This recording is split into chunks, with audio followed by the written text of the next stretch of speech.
I'm Max, I'm 18. Apparently I'm being interviewed today, so pretty psyched for what I'm in for. Hi, I'm Nate Fanning. I'm also 18 years old. I use social media. How do I use social media? I would say I don't use it too much. I use it a lot for communicating with friends, especially if I don't have like their phone numbers or something like that. It's really easy to sort of communicate with them.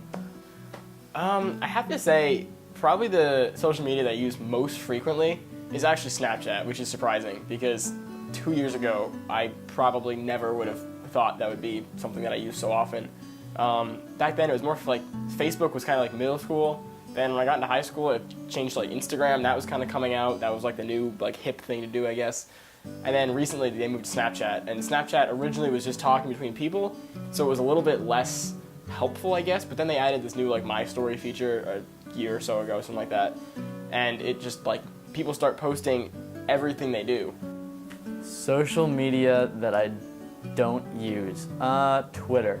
I've heard a lot of people using it, although I'm not sure that it's really big with my sort of group of friends. I don't know, it seems more to me like a way for big companies or celebrities to sort of communicate with their audience, but even then, I'm not sure how personal it is, just because there's so many tweets and there's just such like a sheer volume of all these messages coming through that I'm not even sure they can really communicate with them.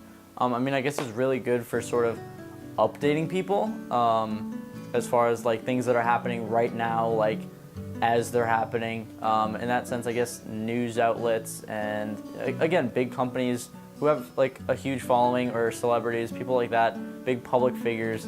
I mean, it seems like a really great use for them, but not so much for me, because I'm not really concerned about telling my friends that I'm eating, a hamburger at this place right now, because it's kind of irrelevant, and frankly, there's not much point, but when it's a celebrity, people might care about it. And I think it's really good for them to sort of communicate with their audience, like where they are, what they're doing, and sort of just let them in on an average day in the life of a superstar. I do follow a couple celebrities on social media.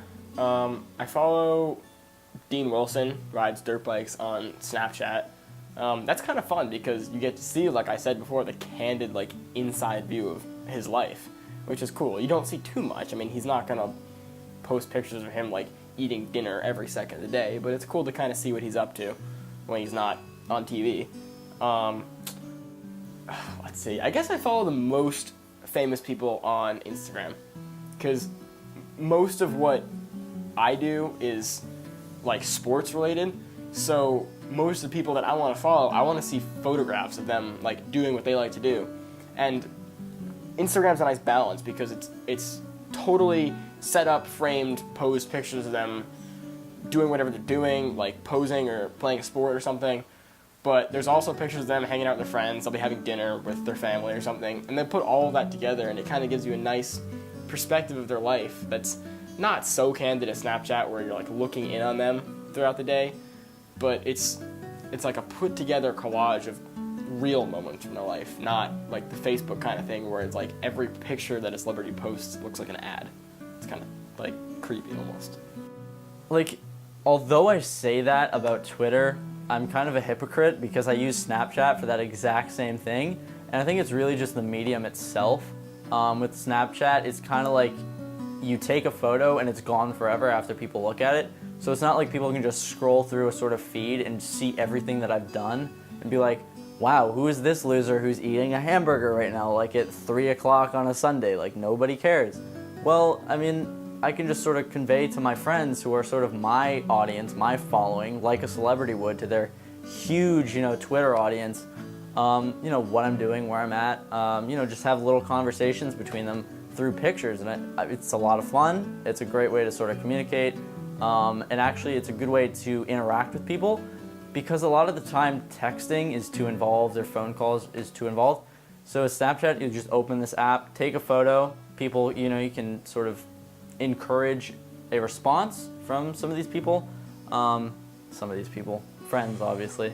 So you can sort of provoke response from them and, really get interaction out of that. And I think that that's really important. Everything on Facebook is like posed smile, like, here's a picture of you, this is what you're going to look like forever. Whereas Instagram's kind of the medium, Snapchat's like completely candid, to me at least. I mean, those are really the only three I use. I don't use social media that much, besides for those things, so they're different kind of rankings almost. Hi, I'm Nate, And I'm Max, and I hope you learned something. Just stopping by, checking out our video, hopefully. stopping by our video. Yeah. Did they do that? I don't know. Is there maybe there's a new social media for Maybe. that? We'll find out. I mean, get on that idea. Anyways, yeah, we tried to give you, a really candid sort of look into our sort of social media lives, what we use it for, and hopefully you enjoyed. Yeah, hopefully you guys enjoyed it. Thanks, and stop by again.